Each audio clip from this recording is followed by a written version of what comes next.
You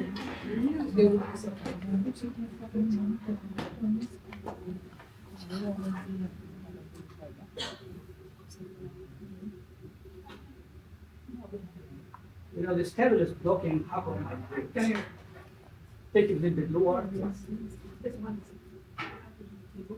This one. This one. Yeah. So our topic is price competition in mixed markets where algorithmic and non-algorithmic retailers compete together on a price comparison platform, which is price guide. And for the context, the rapid growth of e-commerce has fundamentally changed how firms compete on price compared to traditional markets.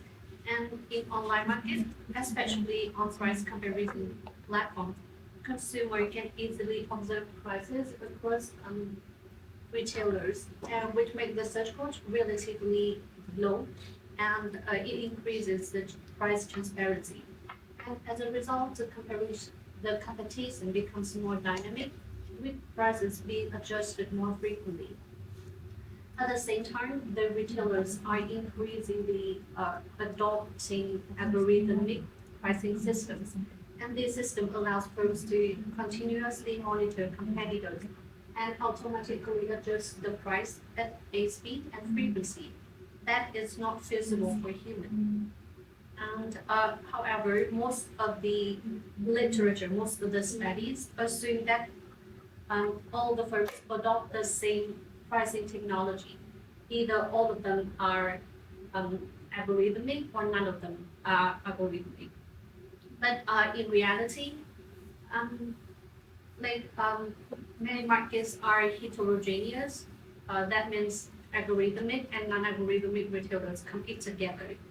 And this type of mixed market remains relatively underexplored in empirical research.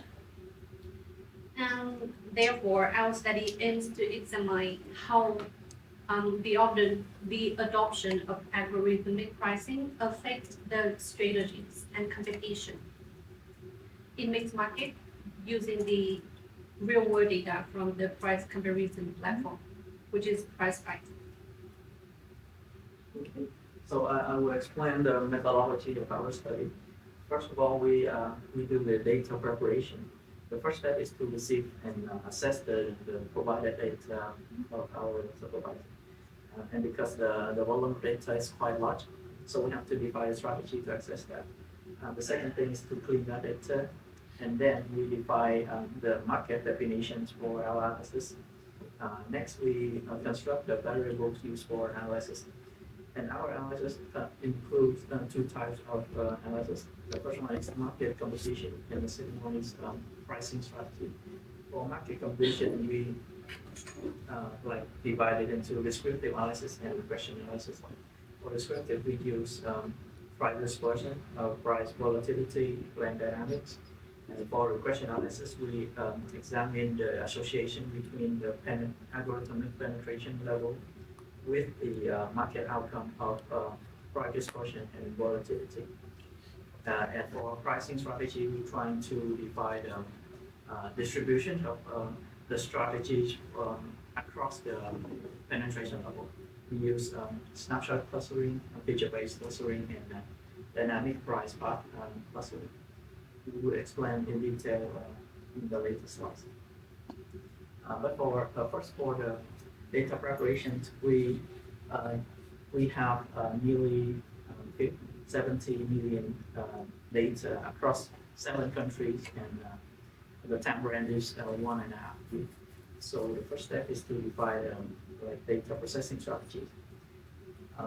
The second step is to convert all the price into euro, because we have to compare the price. So we use exchange rates of the first day of the time range.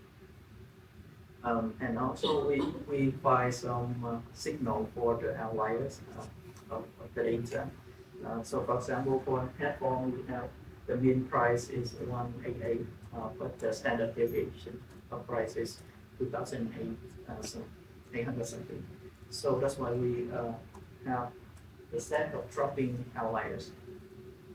And lastly, we we want to like compare the price across the products and countries. So we calculate the normalized lot price across the product, country, and date.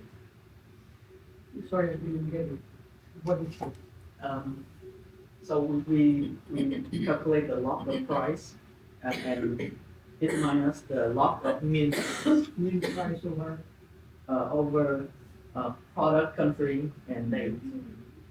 for the same product. Yeah. The same product, the same country, and same date. So it's will show the like the deviation of price compared to the mean price of that day. Okay. And these prices are in standardized price. Um, Yeah. that's standard. And standardized is by using raw currency conversion rate. This price is the converted price to euro. Yeah, yeah. So it's just a raw, say, if it's one market in US, another market in China, then you convert US to euro, you convert yuan to China, euro, and then you compare this two. Yeah. Do you think there is any other thing that can also affect? Like before we use the static exchange rate, we use the dynamic rate budget. Like it includes the dynamics of the exchange market. So we change to use the static exchange rate to like minimize the Yeah, something other called purchasing power adjusted exchange rate.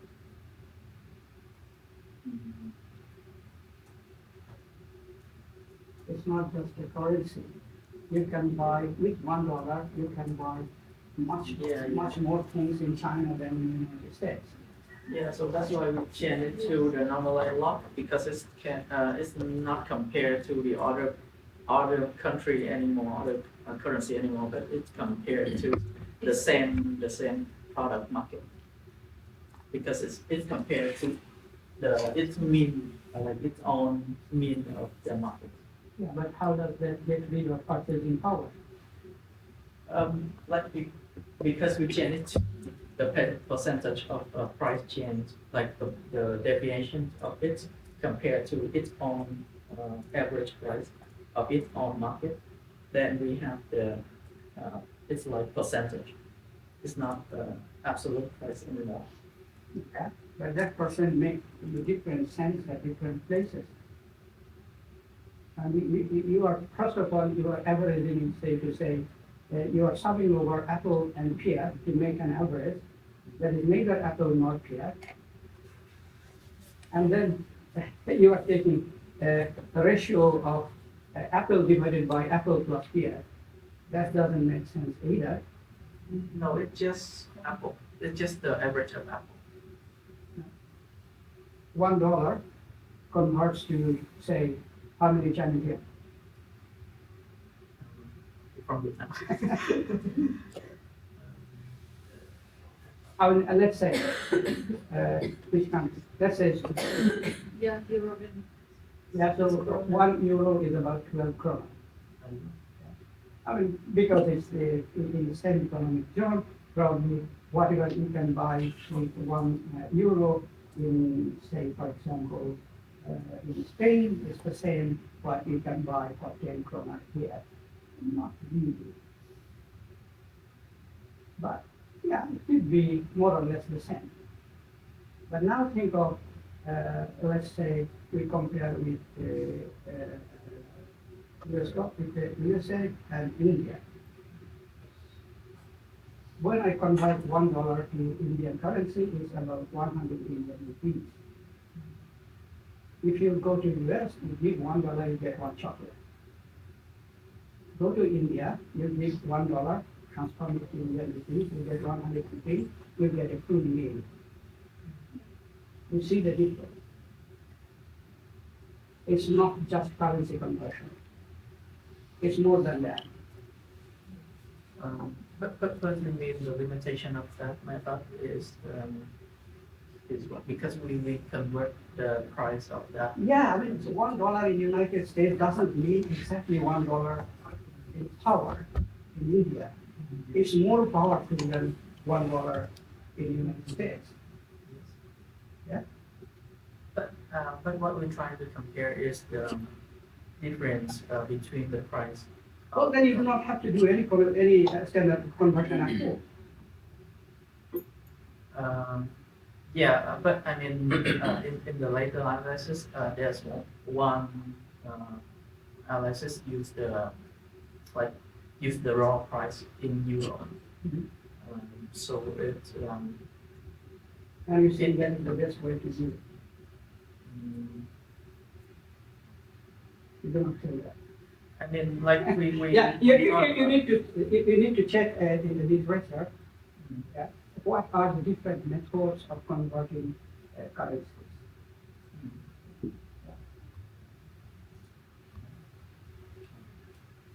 And why do people use different methods? Actually we have like some literature also convert to euro, so we have to replicate. Well, it also what you want to see. You do not see the same thing that I used to see because you do not want to see what I want to see. So you need to see what other people did, yeah, when it comes to conversion. I mean, it's not just your problem. Conversion problem is everywhere, right? When UNDP makes its UNDP Human Development Index, they have to convert. Right? It's the same problem everywhere. So look at what are the other people doing and why certain thing makes more sense for your case, not the other. I have a question about what you're saying. It means that it's better to keep if we have different currencies, to keep the different currencies because we are comparing country by country. So it doesn't, no. So what we have to, Yeah, there are different methods of converting currencies. Only you can take spot price and convert. That makes sense only if you do a business. Right? I sell something from one country, buy something from one country and sell in another country for that purpose. It's good to just take spot price conversion.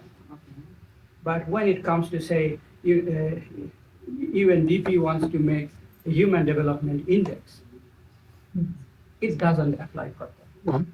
They cannot just take spot price and convert it or average yearly price and convert it and use it. That doesn't work. Because now what we are talking about is your poverty, yeah, or your purchasing power. And that is different. It is not the currency. Yeah. So, for example, in USA, people throwing out $1 doesn't mind. Yeah. Just throw out. Questions. But if it goes to India, they will not throw out $1. It is not only because that it is 100, because it is 100 their local currency. Well, if you go to Japan, it's maybe more. But even in Japan, they would not mind throwing out $1 because then the things that you purchase by $1 is the same in Japan and in USA.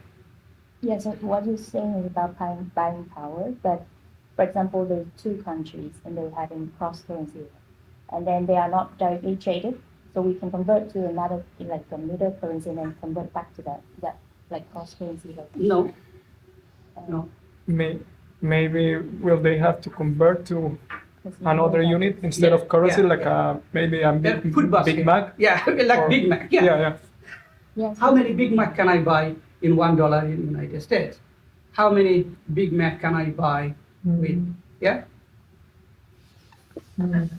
So That's also one conversion, Big Mac conversion unit. Yeah, it exists. Yeah. So that depends. Yeah, and that makes, I mean, Big Mac index makes more sense than spot price index. Yeah, they can get rid also of the inflationary, Yeah, inflation and a like lot of different things. Yeah. inflations from the country.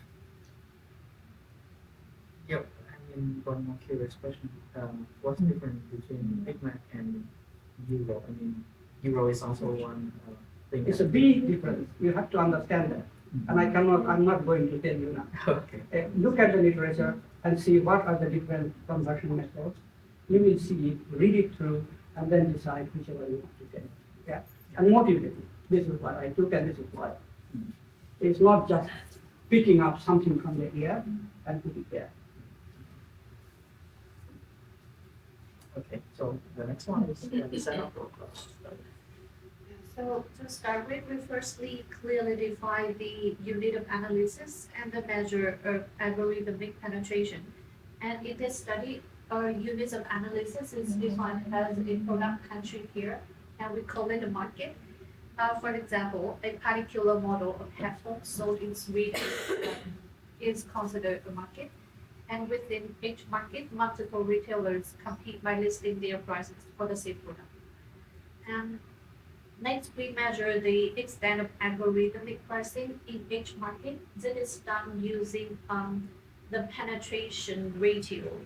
Who did it? You did it or? Most of it. This formula, you discovered this or did Yeah. it exist? No. We discarded. No, we. Yeah, we made it. Yeah, we made it. You made it up. Yeah, Yeah. we Okay. made. I made. And our. So that is the share of algorithmic retailers among all retailers' observations in the market over the full sample period, and we treat this measure as a stable structural characteristic of the market rather than a variable day by day. And based on this measure, the markets are classified into 4 penetration regions: non, low, mid, high, and occupied. The first group, no algorithmic retailers. All the product country or the markets that have the penetration ratio as 0, as defined as non-penetration region. And the remaining markets are divided into low, mid, high, and occupied. We distinguish between the low and mid, high penetration region using the conditional mean of penetration ratio calculated among the markets without the 0 penetration region. And the market below the mean is defined as low penetration region, and above the mean as defined as mid high penetration region. And the markets with penetration ratio as 1 is defined as occupied. And the reason that we use mean rather than median is that the distribution of the penetration ratio is often skewed. So we think that the mean may better reflect the structure of the market rather than the median. It is split the data into half. But we use the median based to robustic data. Wait a minute here. So you have this 6 products, right? Yes. And then you have, what is it? The density of what? The penetration region. Penetration. Level. Penetration level. Yes. Yeah, and for these 4 products, it looks very, very different. Right? Yes. Now, for the PC gens, it looks like it's a uniform distribution. The middle below. Middle top. The top is a mobile phone. It's a mobile phone. Okay, I read from the bottom. Okay, so it looks like it's kind of uniformly distributed. Right? Yeah. No, really. Yeah, you have a small peak in the beginning, but then it's flat, but that peak could be just a random fluctuation. Yeah. And now what do you do? We use the need as a threshold to split between the low penetration region and the mid high penetration region For that one. for Or all of the category. Yeah, I mean, when it is uniformly distributed, you break it, or it is symmetrically distributed, you make a cut in the middle. Makes sense. Then you have 50% lower, 50% higher. Yeah. But then when it comes to GEMS console, and the third one in the top one is Nintendo Switch. system. It's a different distribution. And yeah, we didn't intend to divide it by half. Yeah. So we're Like- just trying to, divide it by the realistic structure of the market.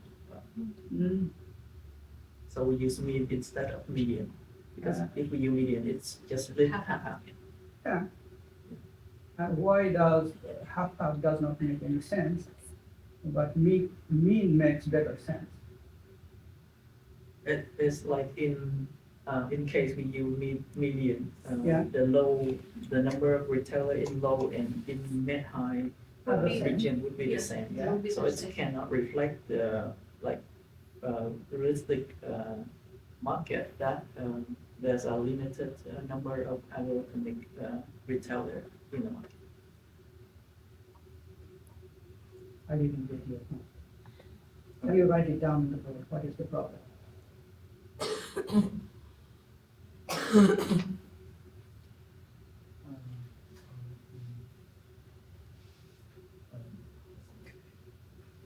If it's just like it's something like that, just like this.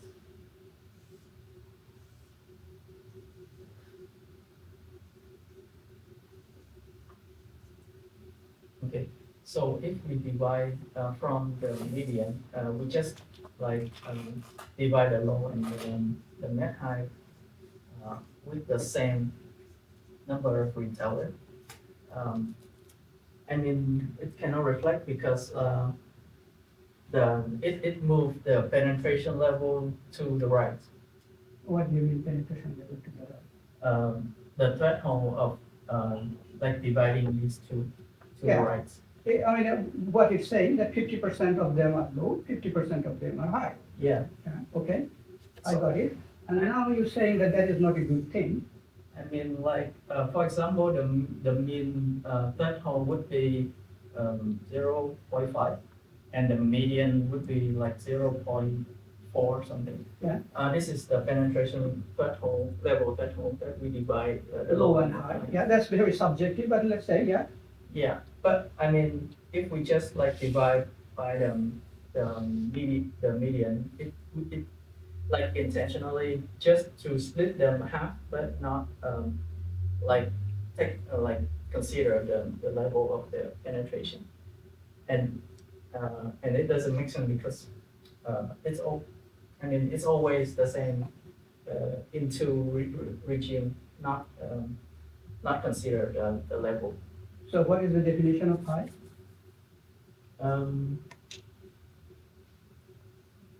If they're very skewed to the right, it can be 0.3. So it doesn't mean when the mid high just over 0.3. Yeah, so what is high then? I mean, by doing 50% and median split, I'm saying that, yeah, different penetration level, when it is less than median, they are low, when 50% of them are low, I define 50% of them as high. This is a subjective definition. Now you're saying that I put 0.3, what is the justification for that? Because we don't want the threshold for mid high is too low, so we trying to use the Why not low? because it's not the definition of high, right? Because So what is the definition of high? the definition is there's large proportion of Then go to 95%. Then it Not says really. that it's 5%, they are really extreme high. Yeah, but it's just one like solution to divide it. So that why we say we will make a robust check of using the median and then compare the result later. But Yeah, like for our, you really need a good definition of what you mean by high and what you mean by low. yes, Mean is not a definition of high or a threshold for high and low. Maybe 99 percentile or 95 percentile is a better measurement of high and low. Or maybe they can have several fractions. Low, medium, and high. I don't know, but mean is not really a meaningful measure of thresholding between high and low. Okay, go forward.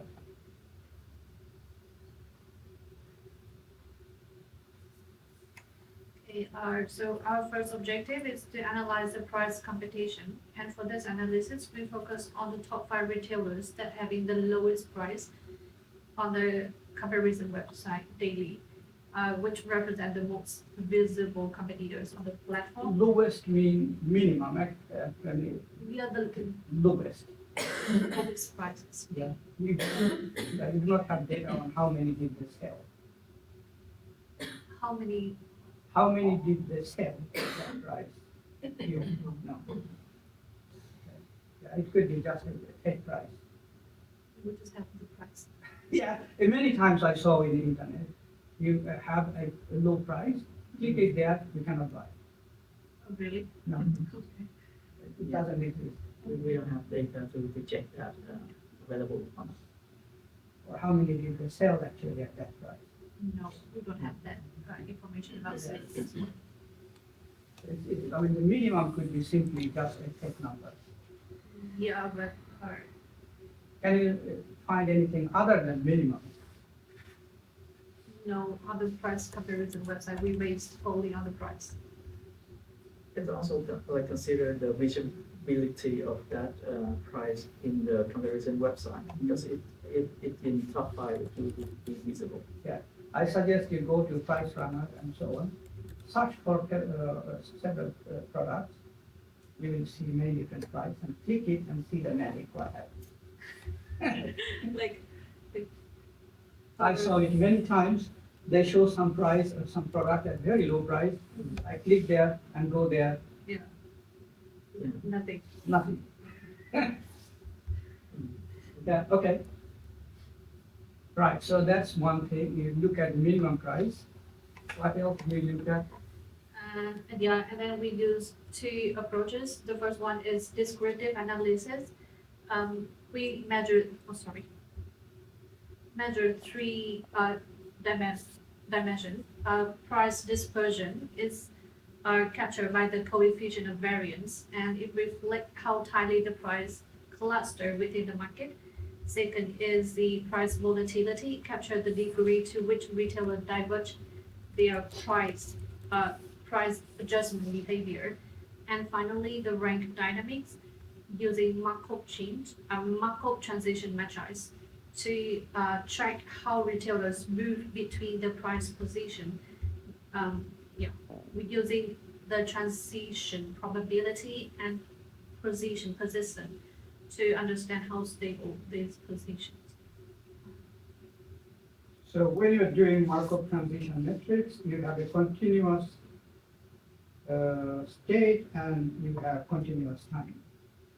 Or Yeah, we have daily target month. so you have discrete time and continuous state. Continuous. The state. It is a rank of the price. Is it to be? So you're looking at only ranks. Yeah, I look at the rank here. Okay. This is the rank dynamics. Okay. So you rank the companies and check. I mean, you rank the vendors for their price. Yeah, like I have 3 rank. the top, the medium, and the low rank. How The many, top, how many? Four? because I focus only on top 5, and then this is the top rank, this is the medium rank. Okay, so you just divide them into three. Yeah, I just divide them into 3. And then I track how retailers move between this rank. And by top, you mean The top one, the lowest price, lowest price. And medium means, Second and third. second and third. I mean, what is second and third? And low, The top, like, we have top 5 price, right? Top 5 I lowest. mean, for this analysis, we just use the top 5 price, the cheapest price.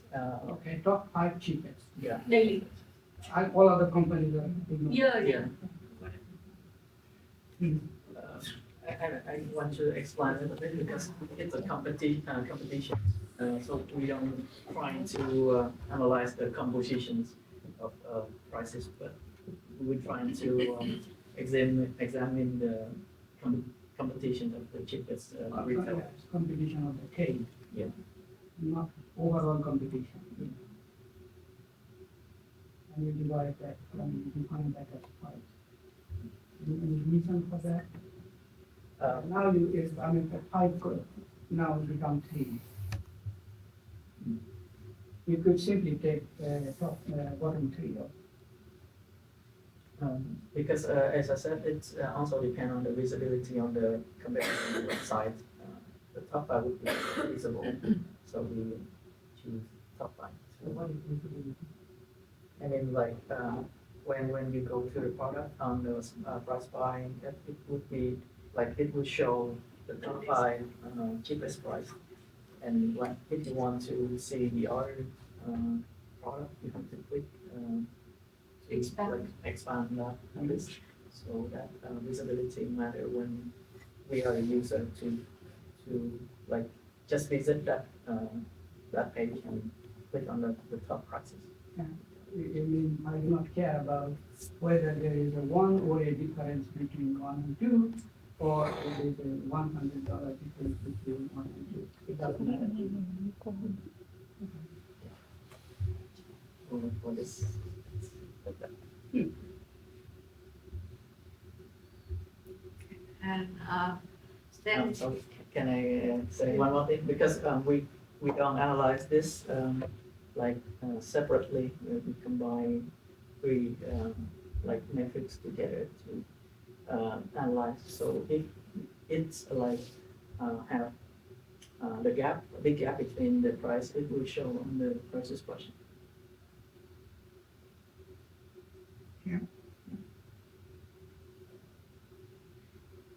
then we proceed with the regression, and this regression aims to quantify how algorithmic pricing penetration is associated with the market outcomes. And the market outcomes here we use the price dispersion and the price volatility. The key explanatory variables are the penetration region, dummies, which indicate the level of penetration, the low, mid, high, and occupy variables. And we, Sorry, how many? Low, medium, and high, and occupied. mid, high together. Okay, medium and high together. Yeah. Is this 2 and 3? It's a region. It's a region earlier. This one. The non-low, mid, high, and occupy. Okay. And that is based on, Conditional mean. And Conditional and- based on the penetration ratio. yeah, I mean, that graph. You take the median, They take the mean. you take the mean, and then, Like the none is when the penetration is 0, then we have the markets with none penetration. The low is below the mean. The medium high is about the mean, and the occupy is 100%. okay, So we have the market at 4 penetration region. Let me see. You have quite many highs.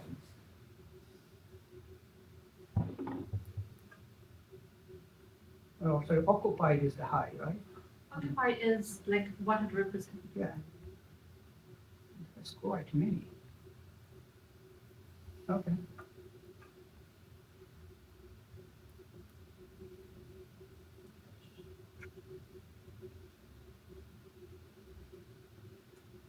Okay, then, yeah, and the model also includes the fixed effects of country and category. And we also control the um, other variables such as the average number of retailers in market and the price level of the market. And Wait a minute here. So you have country, so it's Y bar JC, and J is, what is J and what J. is C? J is country, and J. J is product, C is country, and JC is product country pair. Yeah. And it is our For unit of daily analysis. or For over time. over the whole period? And this period is 1.5 years. okay. I will take the summary of the mean of all the product for country for 1.5 years. And then you put that as the alpha C is, what is it? Alpha C is country, Country fixed country fixed. And alpha K, category. category fixed. Yeah. And then you have low, medium, high, and N bar is The average number of retailers. log transformed average number of retailer of that product. Yeah, okay. And log PC is average log transformed price in the market. And then you have where are these countries from? All over the world. How many countries? So 7 And where are they from? or they are like mainly in Europe and New Zealand. Mhm.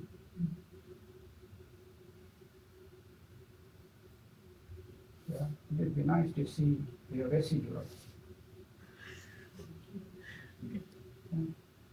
We have 7 countries. And how many products? Around 4,100 products. so Yeah. yeah, this one. You can see the product country pair we have for each category.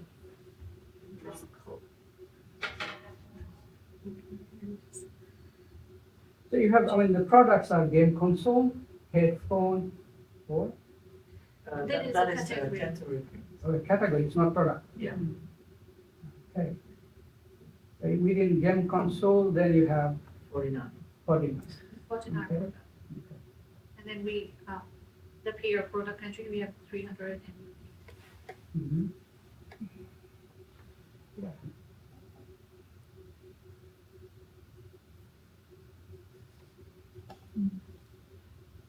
Okay, go ahead. Yeah.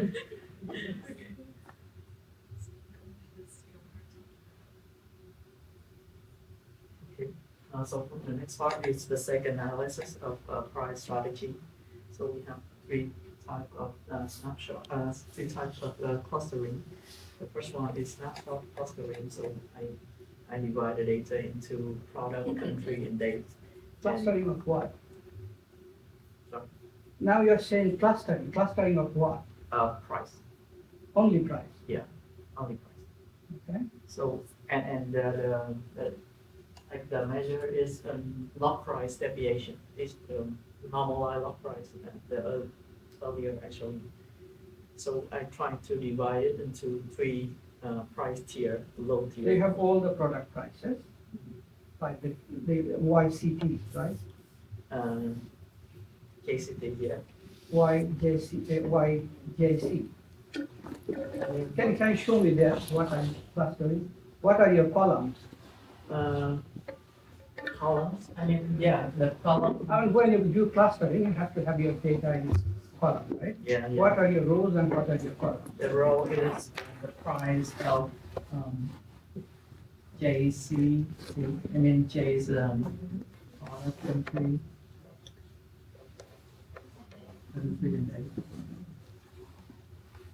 Yeah, so we divide a panel like this. So in this panel, we have like maybe that day we have 10 prices listed in that, so we have 10 rows. So we have the minimum granularity is the price, and we divide to panel, and we trying to divide to cluster price into 3 cluster: low, medium, and high price. So it's low tier, medium, mid, and high.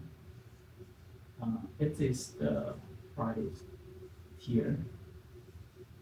So yeah, that's the objective of the snapshot cluster. So we're trying to divide into 3 price tiers. It doesn't matter which product it is.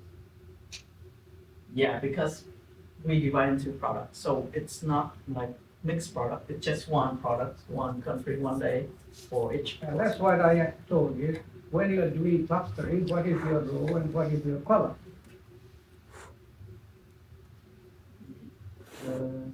You mean listing out. I think the row here is retailer and the column is price.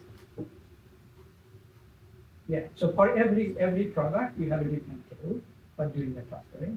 Yep. Yeah. And then your row is the The price of each retailer. each retailer, and the column is the price. Yes. The country doesn't really matter here.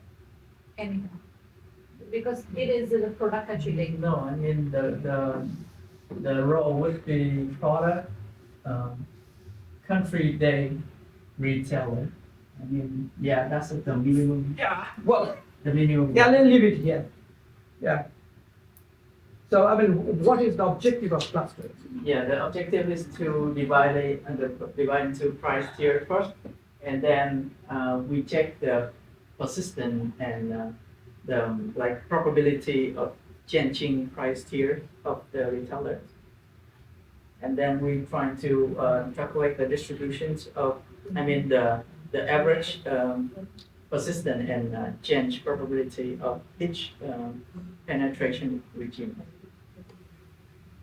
So the final outcome would be like the difference between the penetration regimes on the on the price tiers distributions and the probability of changing price tiers.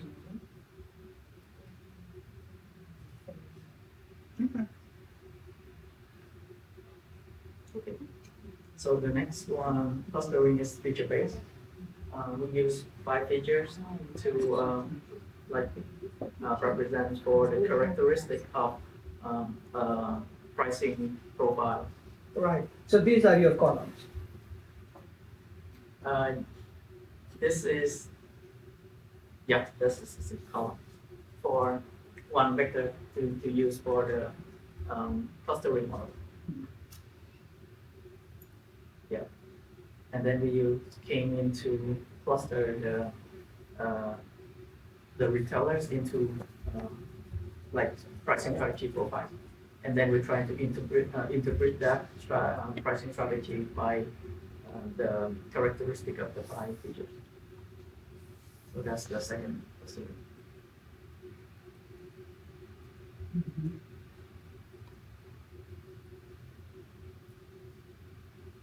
So when you run KB cluster, you expect it to give you like low, high, and medium. Well, this is the different. This is different. This is not that clear. Yeah, this is the snapshot, and that's the second. Mhm. Yeah? Yeah. Yeah, go ahead. Okay, so the last one is the dynamic similarity price adjustment path. Because the feature-based clustering, we cannot capture the adjustment inside that time range. So I use another analysis to like consider the adjustment in the time, like during the time. So for this analysis, firstly, I construct the time series for each retailer in each product market, product country. And second, we trying to reduce the dimension by PAA. We like Dimension of what? dimension of time. I'm sure. Yeah, because we have like over 450 days. So we That's not. yeah It's not like 1 million, right? yes, but we like intend to do it because we use like in step 3 we use dynamic time warping model to Yeah. calculate distance. Mhm. So we use bi-weekly instead of daily like data. Mhm. Then we calculate the distance with the dynamic time warping. You saw in the morning someone was trying every millisecond frequency.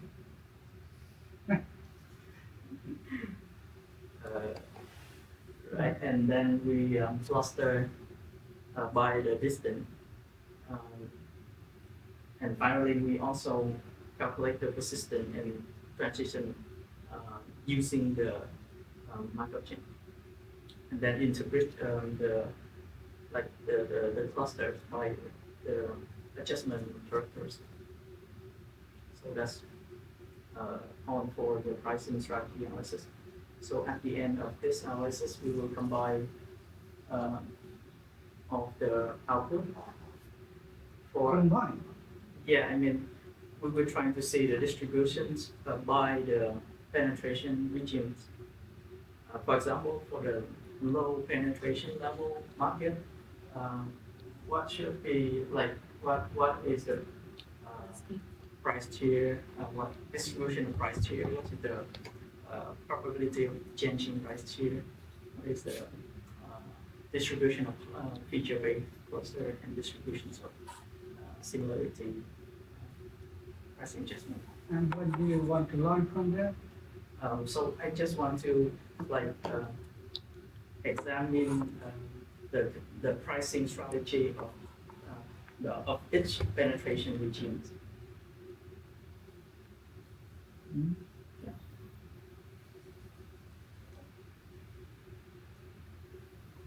Okay, go ahead.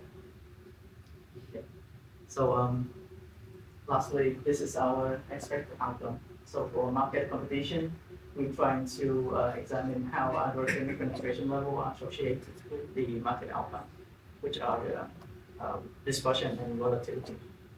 And for pricing strategy, we want to see how pricing strategies and characteristics of that strategy are distributed across the regions. So that's our step. Yeah. Besides algorithm pricing, what other variable can affect price dispersion, price volatility? So is there any other thing that can affect them? You are looking at quite some long time series, like 1.5 years. Yeah, it can be like many other factors, like as we show in the regressions, there's some fixed effect that we consider. This one. Yeah, there's some fixed effect that we consider is the like difference inside specific country, difference in specific markets, and number of retailer, number of and the price level. Yeah, I think there's many others variables can contribute to the market outcome, but we just like examine the association between the penetration. But Did you see any theory that says how the price volatility is affected? by the penetration. No, in general, what determines price volatility? And It could be a supply shock, that can affect price volatility. Right? It can happen a demand shock. Yeah. What else? Can like the behavior of the rival firms. Yeah. Maybe COVID or something. But we didn't collect your data from COVID. Actually, it was for Post-COVID. Which country? 20 21 to 22. 21 to 22. Just after. It's like we have the same data with the previous group And the next week. Yeah, and the next group.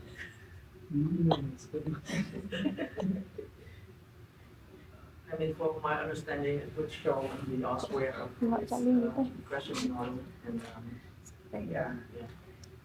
Okay. Yeah. I would really be interested in seeing how does the residuals look like. Because it seems you are omitting many things which all go into the residuals. And God knows what comes out.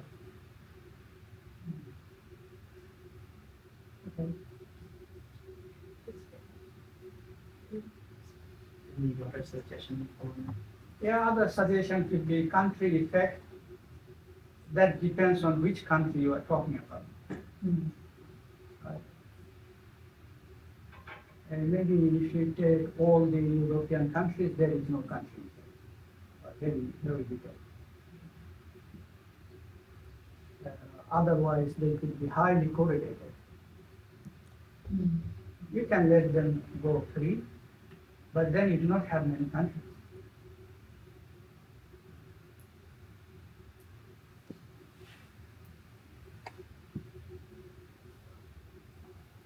Yeah, you can easily get rid of that.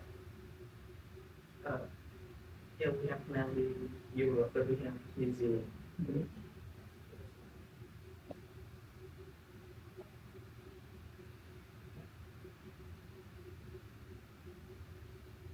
So you should just YJC minus country mean, you can simply get rid of this country. Well, that's, yeah, you can also get rid of what is it? Category.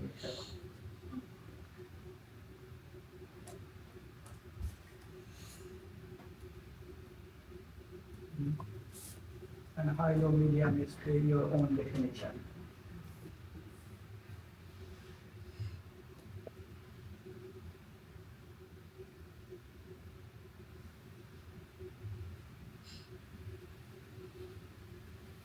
Did you run this?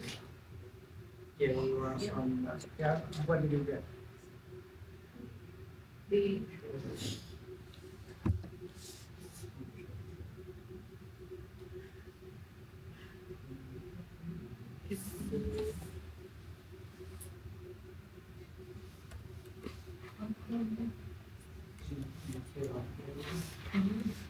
So we have output, but before we dropping the outliers. drop the outliers. Okay.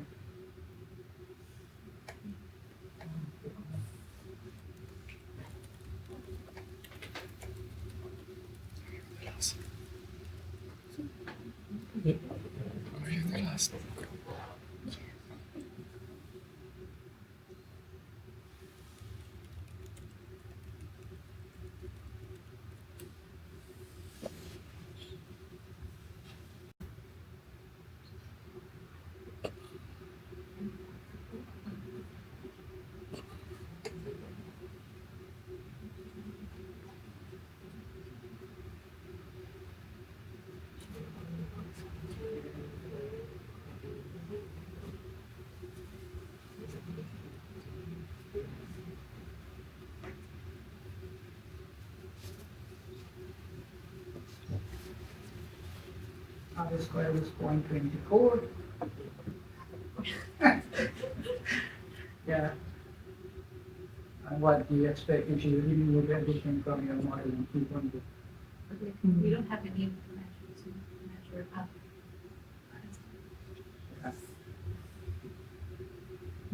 That's all the variables we have there. That's all that we can got from the data.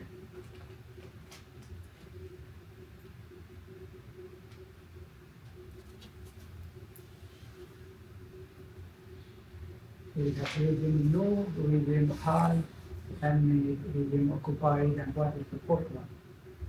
The The non used as a baseline. non-epidemic. So, and the independent variable here is, what is the independent variable? The coefficient covariance. There's two You need the dependent The dependent variable. yeah, two dependents, two column covariance and Covariance of covariance of the raw yeah. covariance of raw in Europe.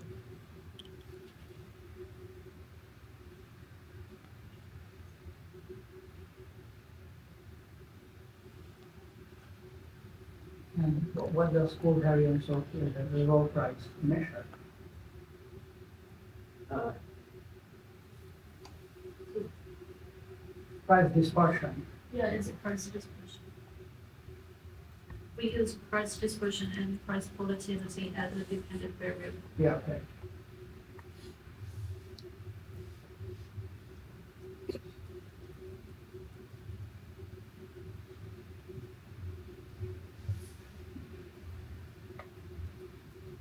And volatility.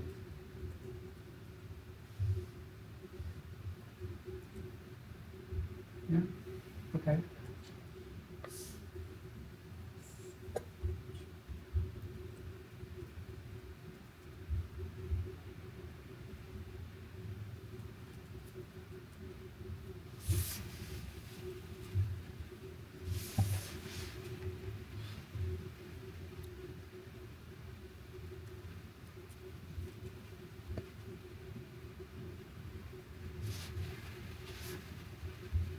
So when you have, compared to 100%, no, occupied is there. Price is So not compared to none, where you have low, yeah, the covariance is Low. decrease. covariance decrease. For the meta, it's decrease more. For the occupied, it decrease more. So it's kind of linear. And it decreased by 0.085 unit. What does that mean in reality? Well, it's a covariance, but covariance doesn't have any units. It can be anything between 0 and infinity. So a variable measured in, minus infinity to infinity is decreased by 0.08 unit. What does that practically mean?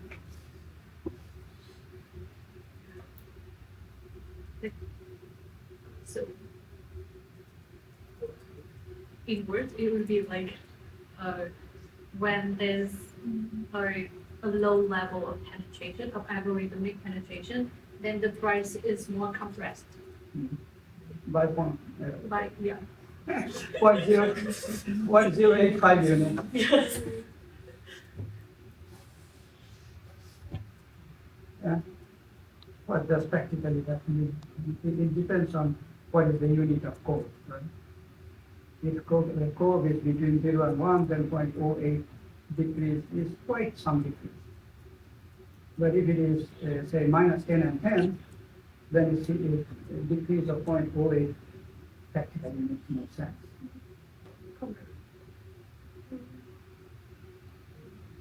You mean we should change the unit of raw code? Yeah. So change the unit of covariance in some units so that we can interpret the result.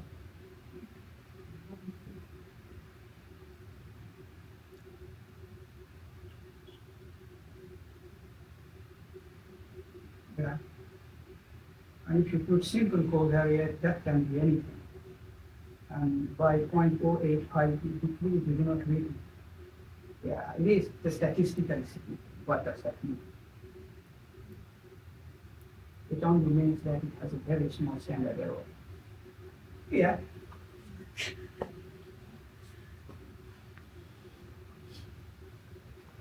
Okay, yeah, think about it, how do you explain it? There is a significant, but what does that mean? What is standard deviation of I mean, in parentheses, I see standard error. Standard error is very small, that's making it statistically significant. But it's not that the estimate is big. Estimate is very small, but standard error is even smaller, that's making it statistically significant.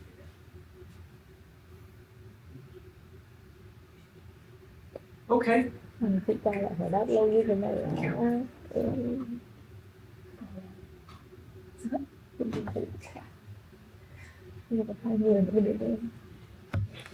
yeah, shall we take a break here or continue?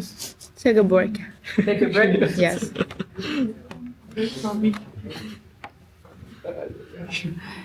Oops.